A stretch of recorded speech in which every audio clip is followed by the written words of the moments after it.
قرآن کہتا ہے کہ میں اپنے نبی کو لے کر گیا ہوں مسجد حرام سے. سبحان الذی اسری بعبدہ لیلا من المسجد الحرام. اللہ فرماتا ہے میں اپنے محبوب کو معراج کے لیے، سیر کے لیے لے کر گیا ہوں مسجد حرام سے. حضور کی سیرت طیبہ کا مطالعہ کریں تو پتہ چلتا ہے کہ محبوب اس وقت آرام فرما تھے ام ہانی کے گھر. سبحان اللہ سبحان اللہ سبحان یہ اللہ نکلے گا. سبحان اللہ سبحان اللہ سبحان اللہ. دیکھیں یہ دو الگ الگ چیزیں ہیں جنہیں باریکی سے دیکھا جائے تو ایک سوالیہ نشان ذہن میں اٹھتا ہے. اللہ فرماتا ہے کہ میں کعبہ سے لے کر گیا. بولیے ایسا ہے کہ نہیں؟ آیت میں ذکر کس چیز کا ہے؟ مسجد حرام کا ذکر. لیلا من المسجد الحرام الی المسجد الاقصی.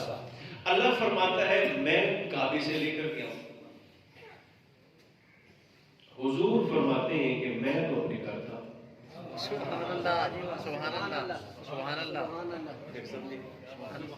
اللہ فرماتا ہے میں کعبہ سے لے کر گیا ہوں یاد ہو. اور سرکار فرماتے ہیں کہ میں اپنے گھر تھا.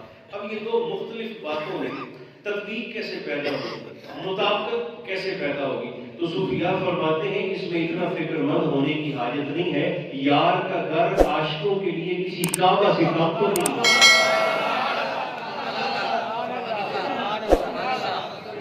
محبوب کا گھر بھی کسی کعبہ سے کم نہیں بلکہ رشک کعبہ.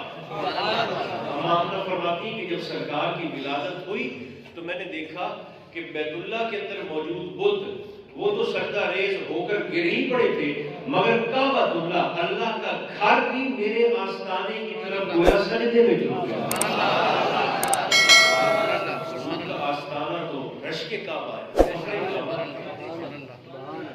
ایک اصول یاد رکھیں، بڑی خوبصورت بات شاہ ولی اللہ محدث دہلوی رحمۃ اللہ تعالی علیہ آپ نے ارشاد فرمائی.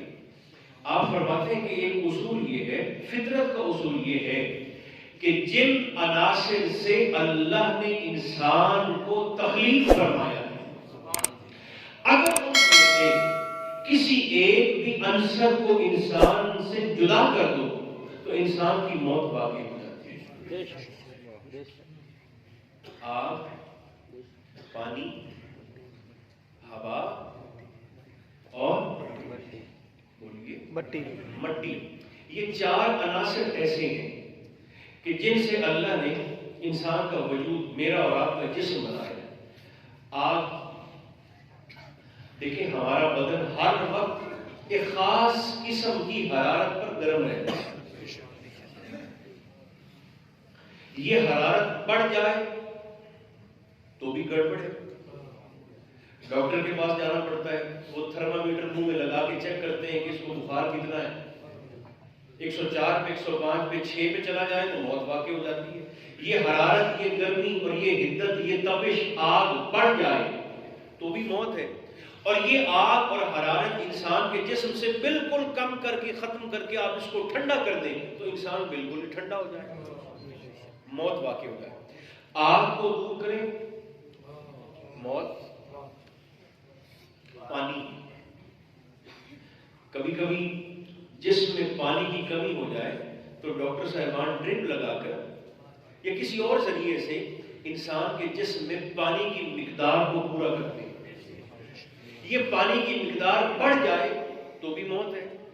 کہتے نہیں ہے مریض کے پیٹ میں پانی بڑھ گیا، مقدار بڑھ جائے تو بھی موت ہے. اور اس پانی کی مقدار انسان کے جسم سے کم ہو جائے تو بھی موت ہے. پانی سے جدا کرو تو بھی موت. اب ہوا کو دیکھیے، ہوا کے بغیر تو ہم ویسے ہی زندہ نہیں رہ سکتے.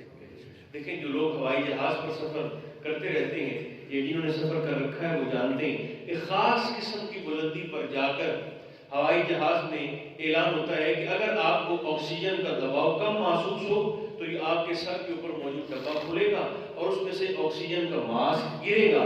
اسے آپ نے اپنے چہرے پہ لگا لینا ہے جس سے آپ کو آکسیجن ملتی رہے گی. آپ پریشانی سے اور حادثے سے بچ جائیں گے. 40,000 45,000 یاد رکھیں جیسے انسان بلندی پہ جاتا جائے اس کا سانس چھوٹا ہوتا جاتا ہے. یہی وجہ ہے کہ جب ہم میدانی علاقوں کے لوگ پہاڑی علاقوں میں جاتے ہیں، بلندی کی طرف جاتے ہیں، جتنا بلندی پر جاتے جائیں گے ہمیں سانس لینے میں اتنی دقت کا سامنا کرنا پڑے گا. اسی طرح مٹی ہے، یہ ہمارا جسم، یہ گوشت کیا ہے؟ یہ مٹی ہے. آپ اس کو گوشت کو، مٹی کو انسانی وجود سے جدا کر دیں تو وجود ہی ختم ہو جائے گا، موت واقع ہو جائے گی. پانی نکال دیں تو موت، ہوا نکال دیں تو موت، آگ نکال دیں تو موت، مٹی نکال دیں تو. اب ذرا سوچئے ہماری اوقات کیا ہے اور مصطفیٰ کی ذات کیا ہے؟ ہم 45,000 پہ جائیں کیا بات، سبحان اللہ، تو کلیجہ پھڑانے لگتا ہے کہ سانس نہیں آ رہا، بے شک، کیا بات، آکسیجن ختم. کیا بات. ہم 45,000 چلے 50,000 پر جہاز اڑتے ہیں، 50,000 پر جائیں تو ہماری سانس اکھڑنے لگ جائے. مصطفیٰ تو کرتے سویت وہاں گئے جہاں بلندی بھی ختم ہو گئی. حضور کیسے زندہ رہے؟ سبحان اللہ، سبحان اللہ، سبحان اللہ. اس کا معنی کیا ہوا؟ اس کا معنی یہ ہوا حضور زندہ رہنے کے لیے ہوا کے محتاج نہیں ہے. حضور زندہ رہنے کے لیے آگ کے، پانی کے، مٹی کے محتاج نہیں. اتنی سی بات ہے جو لوگوں کی سمجھ میں نہیں آ رہی. مردے کیسے سنتے ہیں؟ وہ تو فوت ہو گئے، وہ تو مٹی کے ساتھ مٹی میں مل گئے. اللہ کے بندو عقل کو ہاتھ مارو. حضرت عیسیٰ مردوں کو زندہ کرتے تھے کہ نہیں کرتے؟ سبحان اللہ، بولیے. جناب عیسیٰ روح اللہ مردوں کو زندہ کرتے تھے کہ نہیں کرتے تھے؟ کیسے کرتے تھے؟ حضرت عیسیٰ مردے کو زندہ کیسے کرتے تھے؟ کیا آپ مردے کے میت کے سرہانے آ کر چپ کر کے کھڑے ہو جاتے تھے اور وہ خود بخود زندہ ہو جاتا تھا؟ یا آپ مردے سے کہتے تھے کن بإذن اللہ؟ قرآن کیا کہتا ہے؟ آپ میت کے سرہانے پر تشریف لاتے تھے. عیسیٰ علیہ السلام کوئی بھی میت ہو، کوئی بھی مردہ ہو، اور میت کے سرہانے پہ کھڑے ہو کر آپ اس میت سے فرماتے تھے، آپ اسے حکم دیتے تھے، آپ اسے کہتے تھے قل بإذن اللہ، اللہ کے حکم سے اٹھ کے کھڑا ہو. اگر میت سنتی نہیں ہے تو وہ مردہ اٹھتا کیسے؟